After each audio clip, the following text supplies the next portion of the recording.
Bismillahir Rahmanir Rahim. Viewers, this is the 20th topic of this series in which we have been discussing the transmission and collection history of the Qur'an. In the previous topic, we had discussed the collection history of the Qur'an as described by the Qur'an itself and pointed out by a distinguished scholar of the subcontinent, Imam Hamid Uddin Farahi. We had seen in the previous topic how the Qur'an itself has described that it shall be collected by the Almighty, and the various installments which have been revealed piecemeal, they shall be brought together in a unified whole. And then the Quran shall be recited by the Almighty in its new sequence, and the Prophet would be required to follow this new sequence and abandon the previous one. And the verse that we had discussed, since it's a very important verse in this regard, or the group of verses that we discussed in this regard, I'd just like to point them out once again before you. And that is, لا تحرك به لسانك لتعجل به إن علينا جمعه وقرآنه فإذا قرأناه فاتبع قرآنه ثم إن علينا بيانه. O Prophet, do not move your tongue to hastily acquire this Qur'an. Indeed, upon us is its collection and recital. So when we have recited it, follow this recital. Then upon us is to explain it. So this is how we had gathered in the previous topic, that basically the Qur'an would be collected once again at the end by the Almighty and brought together in a unified whole, and then this reading or this recital with its new arrangement shall be transferred to the next generations through the companions. Viewers, it needs to be understood that there are some details regarding the transmission of the Quran and the way this mechanism took place in history. But before I describe the mechanism of the transmission of the history of the Quran, I would like, or the text of the Quran, I would like to point out certain characteristics of this final recital and the way it has been recorded in our history and hadith books, as well as certain other reference books, because this will put the whole discussion in its proper perspective. So the actual discussion or description of the transmission of the Quran shall begin later. But for the moment in this episode, I'd like to describe before you certain other details and characteristics and features of this reading of the Quran. So as I said, according to this verse, it was this final arrangement of the Quran with its recital which was transferred to the next generations by the companions. And again, we will see how this transfer took place. But for the moment, we need to realize that there are certain characteristics. And of course, as I said earlier on, that this final reading was actually the reading which had abrogated all previous readings, if there were any readings in the first chronological revelation of the Quran. And as we shall see in the later episodes, many of the remnants of these chronological sequence readings are still found in our hadith and tafsir books. And they are actually the remnants of these chronological readings. But as I said, the Quran has explicitly directed you to abandon all the previous readings and follow the final recital of the Quran. Now, it needs to be understood that it is only this reading and only this recital which is found today in the Muslim ummah, all over the Muslim ummah, except a dozen or so countries which have a different reading of the Quran. And the reading that is found generally in all over the ummah is erroneously ascribed to Hafs, or we could say that it is ascribed to Hafs because of a certain reason. But later on, we shall come to the reason why actually this reading came to be described as the reading of Hafs. And as far as the reading found in those dozen Muslim countries, which is different from the one that we are aware of, we shall also discuss the reasons and also how it came to be found there. But as far as a very, very large chunk of Muslim population is concerned, it has been reading this very reading which the Almighty had directed the companions to transfer, or the Almighty or the Prophet to transfer to the next generation. Our earliest scholars called this reading to be Al-Qira'atul Amma, or the reading of the masses. And it was actually introduced in their books, in their treatises, and in their history as the Al-Qira'atul Amma. And we find the mention of Al-Qira'atul Amma being in various books, and it is being referred to in detail in the earliest Muslim books. And it is actually this reading, Al-Qira'atul Amma, about which we will discuss some more details just now before we will discuss in the later episodes how this Al-Qira'atul Amma came to be transferred to the Muslim Ummah and how it got the name of Qira'atul Hafs actually. And Hafs, of course, here refers to the student of Asim ibn Ibn Najud, one of the students of Asim, and it became famous by his name. And that we shall discuss later on. But actually it is this very reading which was initially referred to by our earliest scholars as Al-Qira'atul Amma.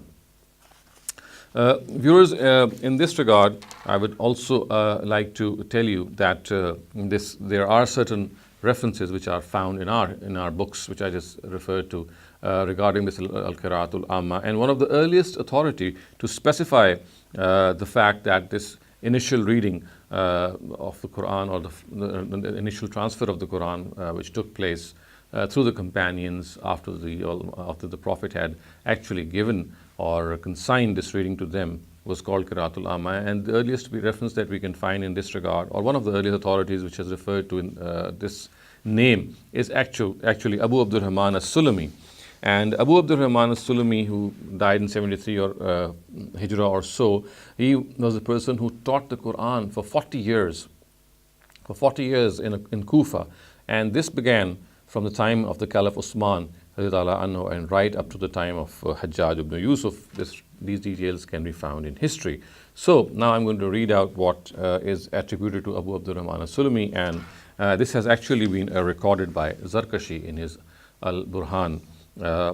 And the words are that Zarkashi has actually described. He writes, قال أبو عبد الرحمن السلمي كانت قراءة أبي بكر وعمر وعثمان وزيد بن ثابت والمهاجرين والأنصار واحدة كانوا يقرؤون القراءة العامة وهي القراءة التي قرأها رسول الله صلى الله عليه وسلم على جبريل مرتين في العام الذي قبض فيه وكان زيد قد شهد العرضة الأخيرة وكان يقرئ الناس بها حتى مات. So Abu Abdurrahman as-Sulami said, the reading of Abu Bakr, Umar, Usman and Zayd ibn Sabit and that of all the Muhajirun and the Ansar was the same. So the Arabic words are wahida. The words are كانت قراءة أبي بكر وعمر وعثمان وزيد بن ثابت والمهاجرين والأنصار واحدة. It was one. It was a single reading. There was no multiplicity in these readings. So it goes on to say, the excerpt goes on to say, they would read the Quran according to Al-Qira'atul Amma. Here is the word. Here is this description, or here is this nomenclature being introduced. It was the Al-Qira'atul Amma. This is the same reading which was read out twice by the Prophet to Gabriel in the year of his death. Zayd ibn Sabit was also present in this reading called the Al-Arda Al-Akhira, and it was this very reading that he taught the Quran to people till his own death, till his death. So this is how we find the mention of Al-Qira'atul Amma in earliest, being ascribed to the earliest authorities.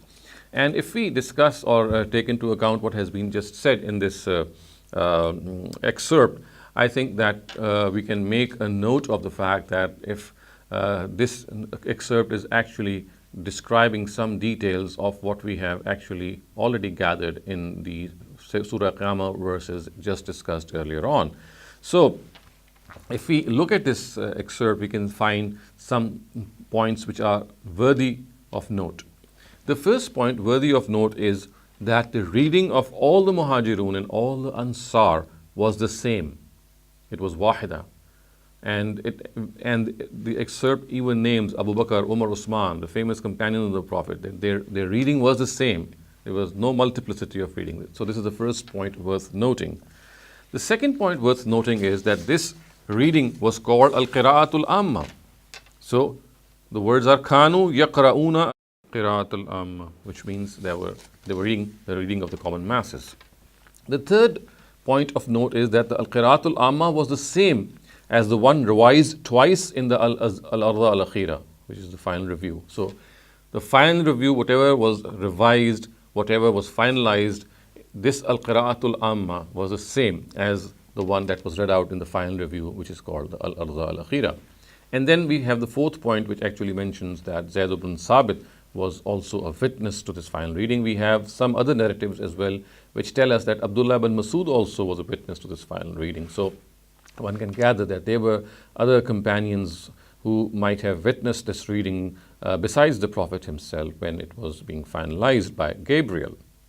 Now, this is what Abu Abdurrahman as-Sulami has said. And about Abu Abdurrahman as-Sulami, we know that the first person to have selected the 7 canonical readings, and he is Abu Bakr ibn Mujahid. So, about Abu Abdurrahman as-Sulami, Abu Bakr ibn Mujahid says that he had taught the very reading on which Usman had striven to gather the ummah on. So, Abu Abdurrahman as-Sulami is the same person about whom we find Abu Bakr ibn Mujahid pointing out that he had read, or he was teaching the reading which was the same as the one on which the Caliph Usman had striven to gather the ummah on. And he writes, أول من أقرأ بالكوفة القراءة الذي جمع عثمان رضي الله تعالى عنه الناس عليها Abu Abdurrahman as-Sulami. So the first person who taught the reading in Kufa on which Usman had gathered the people was Abu Abdurrahman as-Sulami. And as I said, this is what has been pointed out by Abu Bakr ibn Mujahid.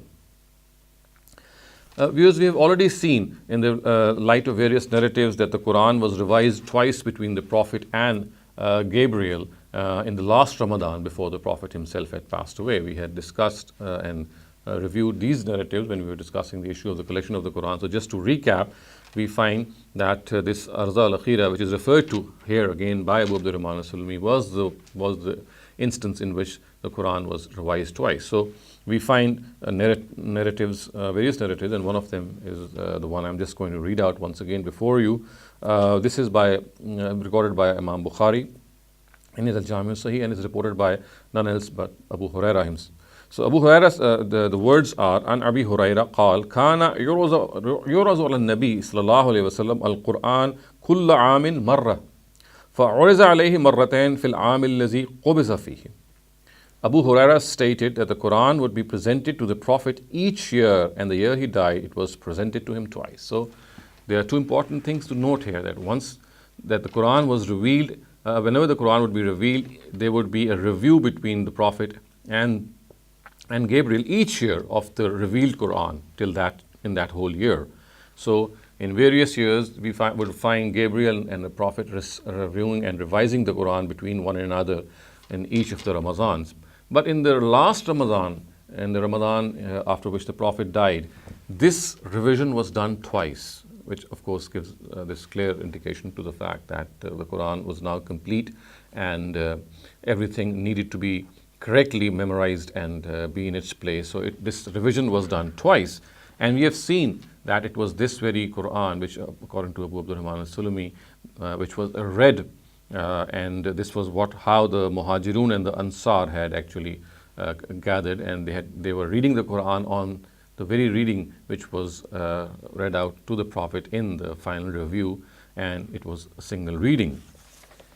Now, to give some more references in this regard by various companions, remember viewers, we are not discussing the mechanism of the transmission of the Quran, which is another discussion which I have deferred purposefully, because I wanted to introduce this final reading of the Quran, which is called Al-Qira'atul Amma, the way it is found in our earliest books and referred to by our various authorities, and something which was very well known in the earliest earliest Muslim scholars. Even later on, we find its reverberations in various books of tafsir, although there is a debate regarding the connotation of the Al-Qira'atul Amma, which perhaps changed later on. But in the earliest period, as I will just show you, the way Al-Qira'atul Amma was referred to by authorities which were even contemporaneous to Hafs ibn Sulaiman, clearly tells us that this is something which was in use. This term was in use for the very qira'at, or the very reading on which the Prophet left the ummah on.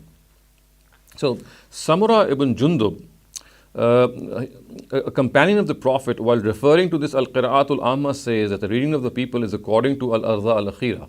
Now Samura ibn Jundub, we know he went off to Basra and was appointed as governor in 53 Hijrah, and earlier he was also a governor of Kufa. So we know that he was a person who who lived sometime in Iraq as well. So he says, according to him, it is said, عن الحسن عن سمرة رضي الله عنه قال أورد القرآن على رسول الله صلى الله عليه وسلم عرضات فيقولون إن قراءتنا هذه هي الأرض الأخيرة.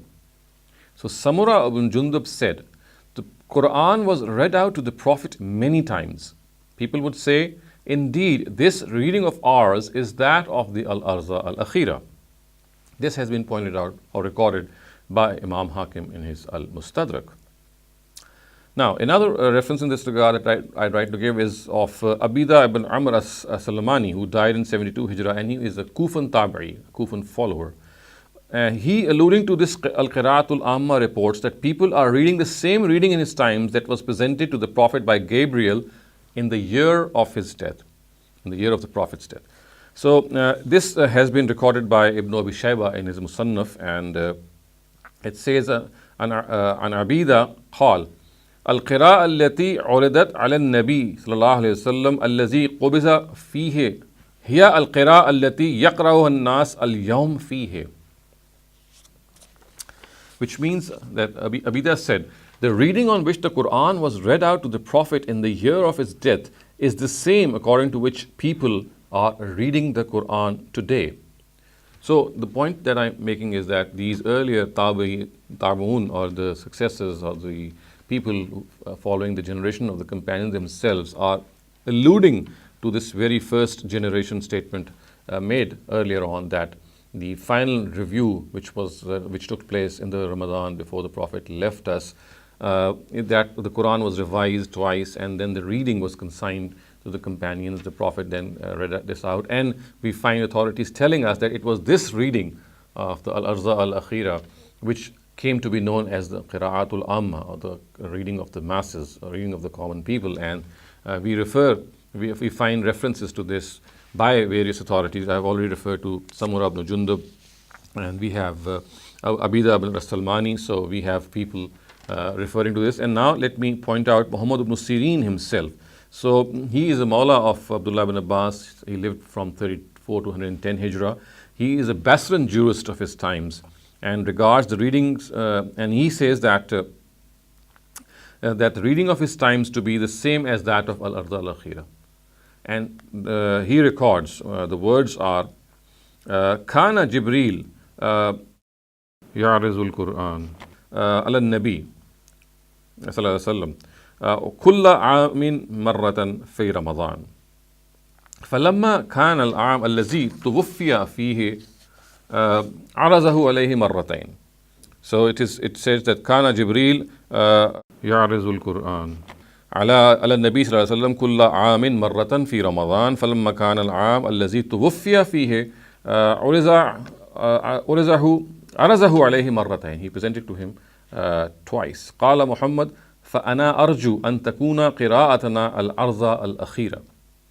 So Muhammad ibn Sirin said, Gabriel would present the Quran before the Prophet each year in the month of Ramadan. In the year he died, Gabriel presented the Quran to him twice, and I believe that our reading is that of Al-Arda Al-Akhira. So this has been recorded by Ibn Sa'd in his Tabaqat Al-Kubra, already referred to earlier, as I said.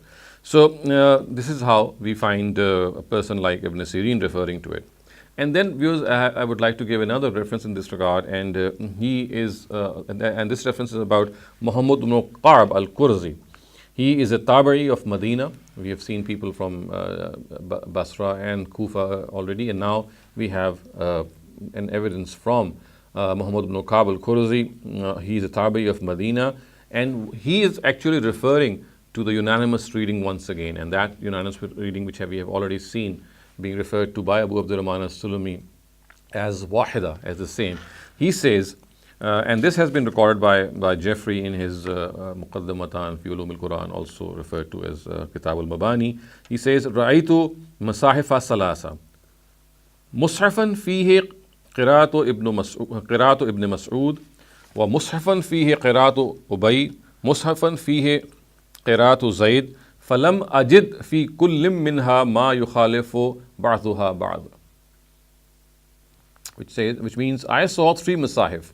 A Musaf which contained the reading of Ibn Masud, another which contained the reading of Ubay, and another which contained the reading of Zayd. So he was actually referring to the fact that three of the celebrated companions of the Prophet, Ubay, Ibn Masud, and Zayd, he saw masahif which belonged or which contained the reading of these three companions. And the words which are worthy of note are, in none of them did I find anything contradictory to any of the others. So they were exactly the same, which again tells us how Al-Qira'atul Amma was a single Qira'at, and how it was being referred to by the companions. And again, viewers, I'd like to clarify here that it is not through the evidence of these singular reports that we are gathering the fact that Al-Qira'atul Amma was just one, or it was it was the same by all the companions. That mechanism we shall be discussing in the next episode. But here, what I am referring to the fact is that the reading that was transferred to the ummah, the way it was transferred would be discussed later, but the reading itself was something which was known as Al-Qira'atul Amma, and was one reading, and it was not to be confused as a group of multiple readings or variant readings.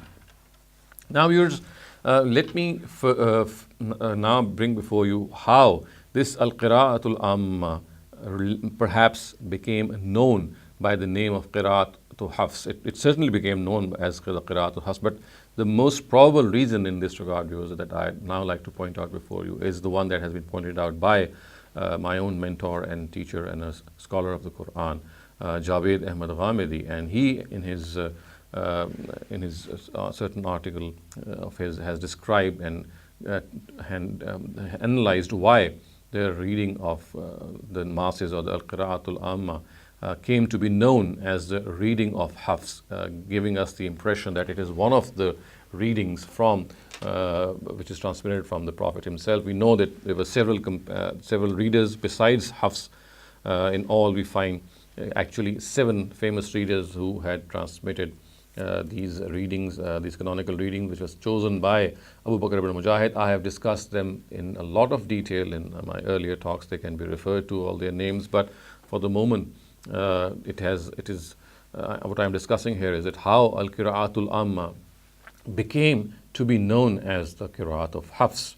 So in this regard, we need to understand that the reason that Ghamidi has presented is that contrary to what other Qaris or Qurra were prone to, they had their own ikhtiyar, which meant that they had the authority to choose between the readings of the companions and then synthesize their own reading. So contrary to that, Hafs never had an ikhtiyar. All he had was that he read the Al-Qira'atul Amma in the exact accent and pronunciation and dialect of the Arabs. He would take pains in reciting the Qur'an the way the Arabs used to recite the Qur'an in its proper pronunciation, and he would give due regard to sukoon, rom, ishmam, ibdal, naql, idgham, hazf, isbat, ilhaq. All these are terms of tajweed which perhaps did come into, they were coined much later, but the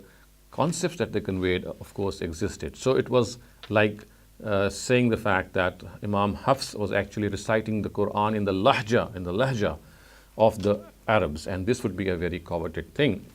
And it is because of this very reason that his reading, this Al-Qira'atul Amma, became more known by Qira'atul Hafs, because he was reading the Qira'atul Amma in the manner of the Arabs, the way Arabs would read, and such was this precision and such was this exceptionally good quality of his reading that Al-Qira'atul Amma became famous by his name. And viewers, this is something in my own opinion that this is precisely the reason why he is referred to as siqatun sabtun zabitun in reading the Quran. So we have Ibn al-Jazari in his Ghayatul Nihaya and other scholars pointing out the fact, Zahabi in his Ma'rifatul Qurra al-Kibar, that he is siqatun sabtun zabitun in reading the Quran, fil qira, which means that he reads the Quran in such a brilliant way. Of course, it refers to his memory as well, but also to the fact that he was a person who would read the Quran in a very precise way, the way the Arabs would read it. So according to Ghamidi, this was the reason why the Qira'atul Amma slowly lost or gradually lost its original name and came to be known by the Qira'at of Hafs or the Riwayah of Hafs. Now, viewers, I have already pointed this out that as far as some of the contemporaneous scholars are concerned who had lived contemporaneously with Imam Hafs, we can clearly see that they were using the term of Qira'atul Amma as well. So one can argue that that after Imam Hafs, or maybe in the last years of his life when he would have become famous, could this Qira'atul Amma have transformed its name from Qira'atul Amma to the Qira'atul Hafs or the Riwayah of Hafs? But what about people who were living contemporaneous with Hafs himself? They could not have used Al-Qira'atul Amma in any other sense. So if they were using Al-Qira'atul Amma in their works, and these people were almost contemporaneous, some even lived before him, some contemporaneous to him, some right after him, they used the word Al-Qira'atul Amma in their works. And this to me clearly refers to the fact that it was something which was known till the time of Hafs as Al-Qira'atul Amma, and subsequently it was changed later on as the Qira'at of Hafs. And also we know that people have pointed out this fact that Al-Qira'atul Amma itself later on changed its connotation. But this could have taken place later. It could not have taken place in the time of Hafs or in the time it was this existed in contemporaneous to Hafs, because this is how Al-Qira'atul Amma proceeded right from the earliest authorities.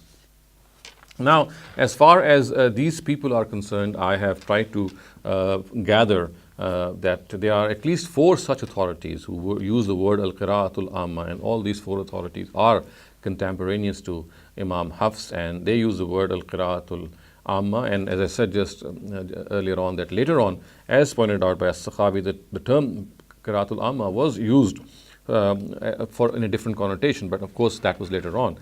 We know that he has said that it was used for the reading on which the people of Medina and Kufa were gathered, and at times it was the reading of the Al-Haramain, which was also called by this name. But this is how As-Sakhawi in his time has said that this was the later history. But clearly what we are talking about is the earliest history of Al-Qira'atul Amma. And as I said, I am referring you to 4 very famous authorities of their times who were contemporaneous to Hafs, and till that time what I am trying to say is the name of Al-Qira'atul Amma was still in vogue, and because these authorities were in the same period, almost the same period, they existed and lived in the same period as Imam Hafs. So one of them is Khalil ibn Ahmad, the famous grammarian. I've already discussed him when we were discussing in an earlier topic the diacritics and the vowel sounds, insertion of certain vowel signs in the script of the Quran. So Khalil ibn Ahmad, he lived from 100 to 170 Hijrah. And then we have his student, the grammarian Sibawayh. He lived from 148 to 180 Hijrah. And we have then Sibawayh's own student, Al-Akhfash al-Awsat, who died in 210 Hijrah. We know that Hafs died in 180 Hijrah. So make a note of this, that the period of Hafs can be seen to be the 2nd century, the later part of the 2nd century.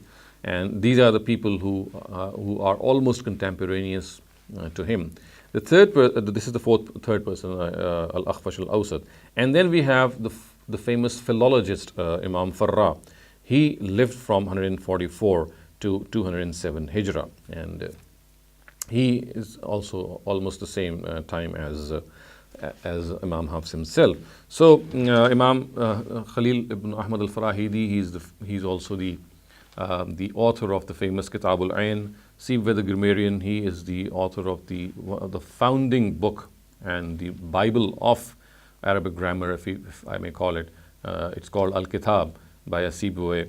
And then we have the genre of Ma'an al-Qur'an by Akhfash and by Al-Farah. We have these names of books by other authors as well, but by Al-Akhfash and by Al-Farah we have Ma'an al-Qur'an. So let me just give you some details and some references from their works which would tell us that Al-Qira'atul Amma in their works also is referred to and also alluded to by these authorities. So first let me take up Khalil ibn Ahmad.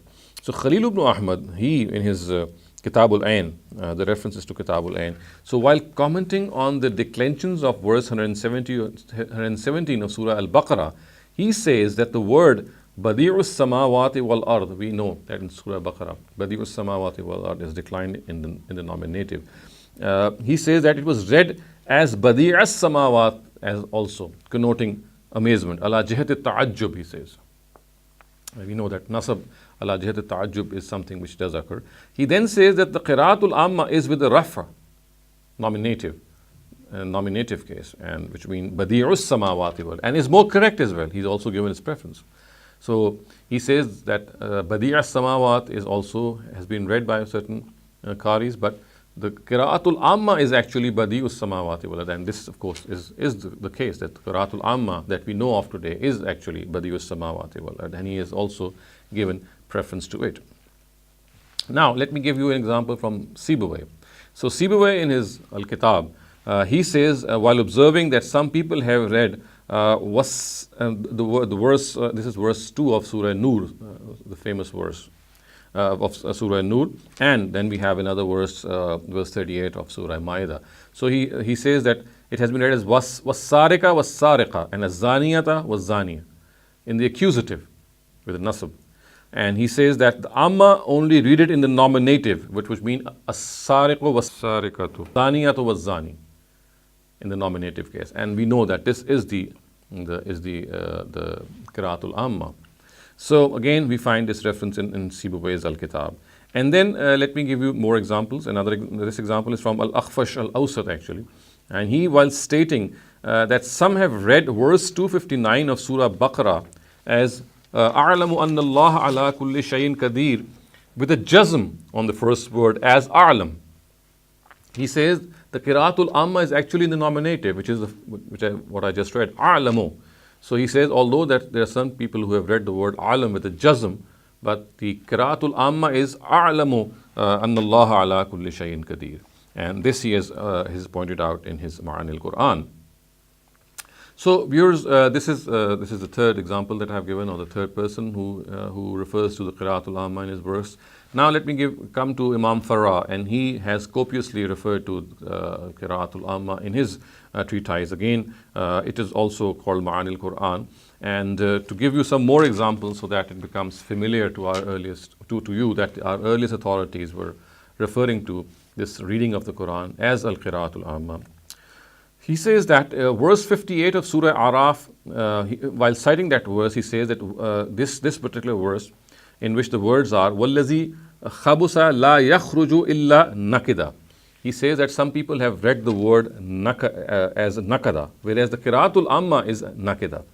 So in other words, he has said that even the morphological pronunciation of the word nakida is correct, is recorded by the qira'atul amma as nakida, but there are some people of Medina who read it as nakada. So he clearly says that qira'atul amma in this case is nakida.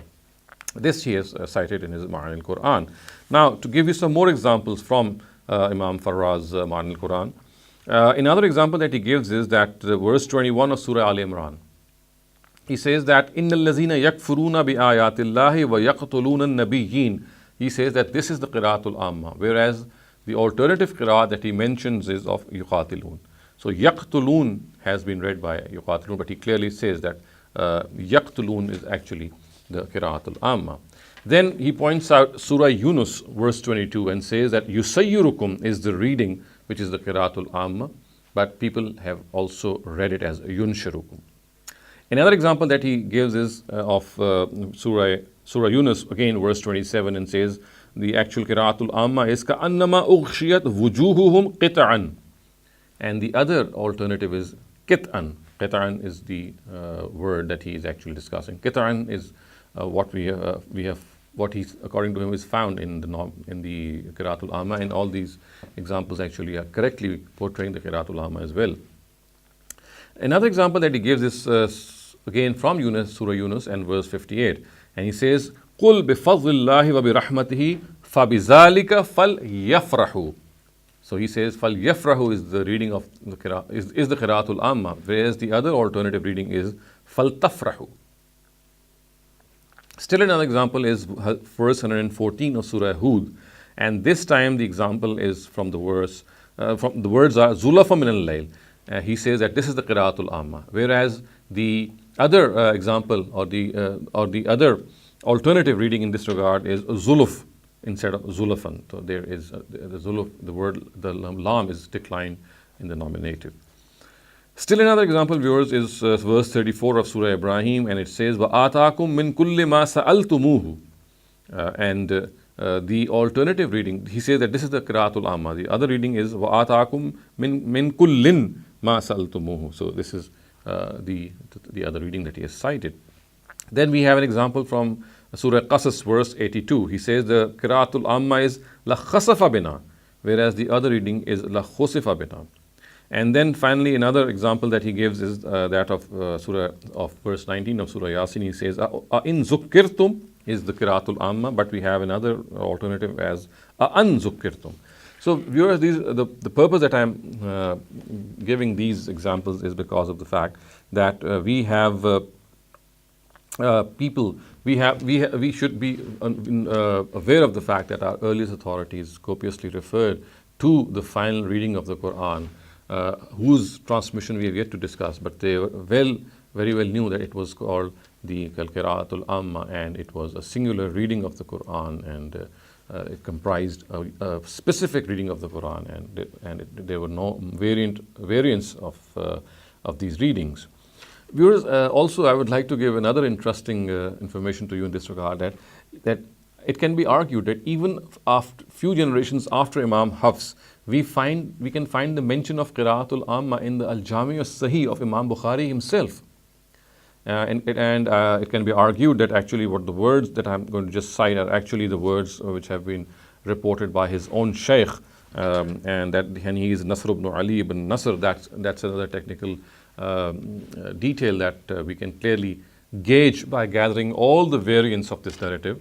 If we gather all the variants of this narrative, it becomes quite clear that the word that the word of Qira'atul Amma, which I'm just going to read before you, which is discussed or mentioned in this narrative, is actually the word of Imam Bukhari's Shaykh. But again, if Imam Bukhari died in 256 Hijrah and Hafs died in 180, we can say that the Shaykh of Imam Bukhari died somewhere in between, and this could be a couple of generations, maybe one generation or two generations just after Imam Hafs, and we still have that word being clearly used. So this narrative is recorded by Imam Bukhari in his Al-Jami' al-Sahih, and it is reported by Abdullah ibn Masud, and it says, and Abdullah radhiyallahu anhu anna Rasulullah sallallahu alaihi wasallam qara fahal min muddakir misla qira'atil amma. So Abdullah reports that the Messenger of God read fahal min muddakirin, which of course is a verse of Surah Qamar, and it says which is like the Qira'atul Amma. We know that the Qira'atul Amma is hal min muddakir. So viewers, again this clearly shows that the word Qira'atul Amma was referred to a couple of generations right after Hafs as well.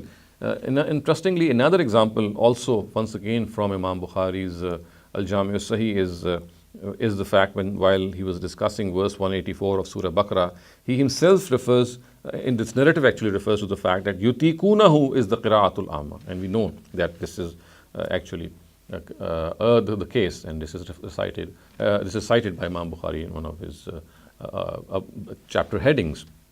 So viewers, I can go on to give some more references and even argue that some of the later generations of scholars have actually cited Qira'atul Amma.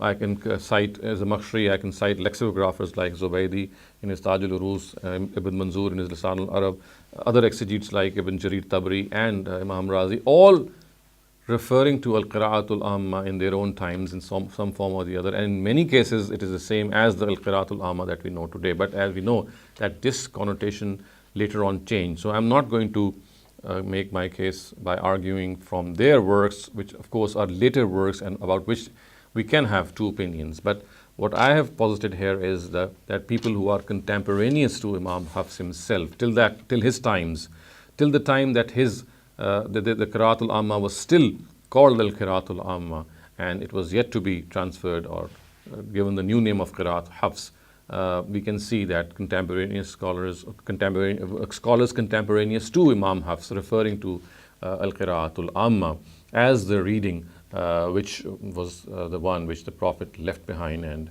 asked his companions to deliver or to transfer to the rest of the ummah.